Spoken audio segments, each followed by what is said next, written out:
지난 동영상에서는 이상치를 탐지하는 세 가지 방법으로 로컬 아웃라이어 팩터, 아이솔레이션 포레스트, 원클래스 서포트 머신에 대해 알아보았습니다.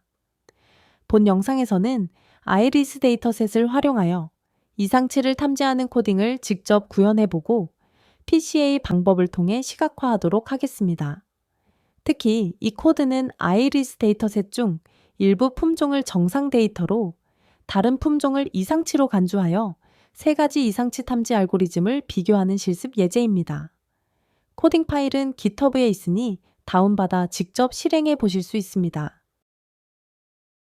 먼저 이상치를 탐지하는 세 가지 대표적인 방법인 Local Outlier Factor, Isolation Forest, One Class Support Vector Machine의 기본 원리를 살펴보겠습니다. Local Outlier Factor는 데이터의 주변 밀도, 로컬 덴시티를 활용하여 이상치를 탐지합니다. 정상 데이터는 주변 데이터와 비슷한 밀도를 가지지만 이상치는 상대적으로 낮은 밀도를 갖는다는 점을 이용합니다. Isolation Forest는 데이터를 반복적으로 분리하여 각 관측치를 격리시키는 과정으로 이상치를 탐지합니다. 정상 데이터는 분할을 통해 격리시키기 어렵지만 이상치는 적은 횟수의 분할로 쉽게 격리된다는 특성을 보입니다. 따라서 여러 개의 아이솔레이션 트리를 구축하고 각 관측치를 격리시키는 데 필요한 분리 횟수를 이상치 판단 지표로 사용합니다.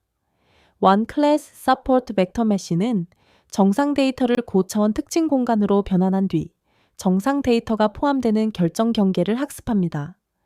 이 경계 내부 영역은 정상 데이터 영역으로 정의되고 경계 밖, 특히 원점 쪽에 위치한 영역은 이상치 영역으로 분류됩니다.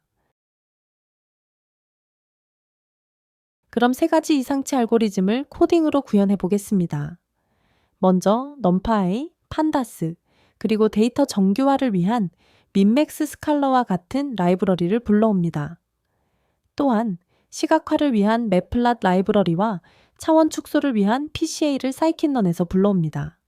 아울러 이상치 탐지를 위한 세 가지 알고리즘인 로컬 아웃라이어 팩터, 아이솔레이션 포레스트, 원클래스 서포트 벡터 머신 라이브러리와 이들의 성능을 평가하기 위한 혼동 행렬 등의 평가 지표도 불러옵니다. 그 다음으로 아이리스 엑셀 데이터를 불러와 df 변수에 저장합니다. 쉐이프 명령어를 통해 불러온 데이터가 150개의 행과 5개의 열로 되어 있는 것을 알 수 있습니다. 그리고 헤드 명령어를 통해 데이터 상위 5개를 미리 살펴봅니다.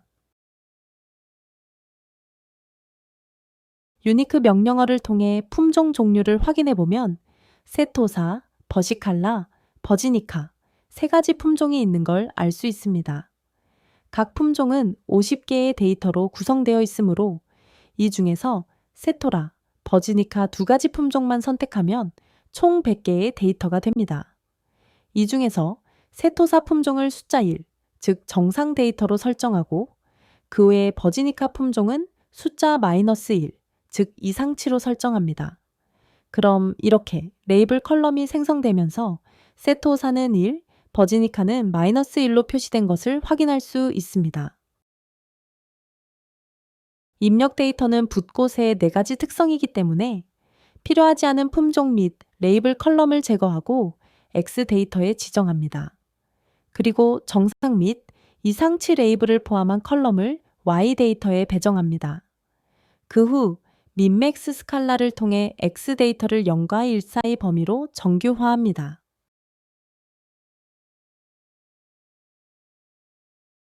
그 다음으로 모델을 정의합니다. 특히 세 가지 모델을 이와 같은 딕셔너리 형태로 구성할 수 있는데 모델 이름은 키, 해당 하이퍼 파라미터를 밸류로 지정합니다. 주변 데이터의 밀도를 기준으로 이상치를 판단하는 Local Outlier Factor에서 neighbors는 이상치 탐지를 위해 고려할 주변 데이터 개수를 의미합니다. 또한 정상 데이터만으로 모델을 학습하고 새로운 데이터의 정상 또는 이상치 여부를 판별하기 위해 나벌티를 true로 설정합니다.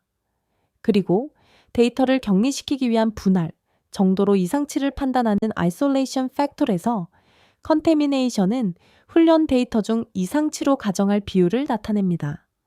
예를 들어 0.05로 설정할 경우 전체 학습 데이터 중 5%를 이상치로 분류되도록 임계값을 결정하는 데 사용됩니다.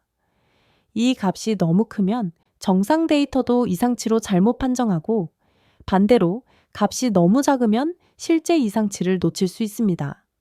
마지막으로 원클래스 서포트, 벡터머신은 정상 데이터의 경계를 학습하고 이 경계 밖에 위치한 데이터를 이상치로 판단합니다. 커널 함수로 RPF를 사용하며 감마는 결정 경계의 복잡도를 조절합니다. U는 학습 시 이상치로 허용할 최대 비율을 의미하는데 여기와 같이 0.09로 설정하면 전체 학습 데이터의 최대 5%까지만 이상치로 허용하도록 결정 경계를 형성합니다. 이후 라벨이 1인 정상 데이터만을 사용하여 모델을 학습시킵니다. 그리고 테스트 단계에서는 정상과 이상치를 모두 포함한 전체 데이터를 사용하여 모델을 평가합니다. 그리고 각 샘플이 정상인지 이상치인지 실제 레이블 값을 저장합니다.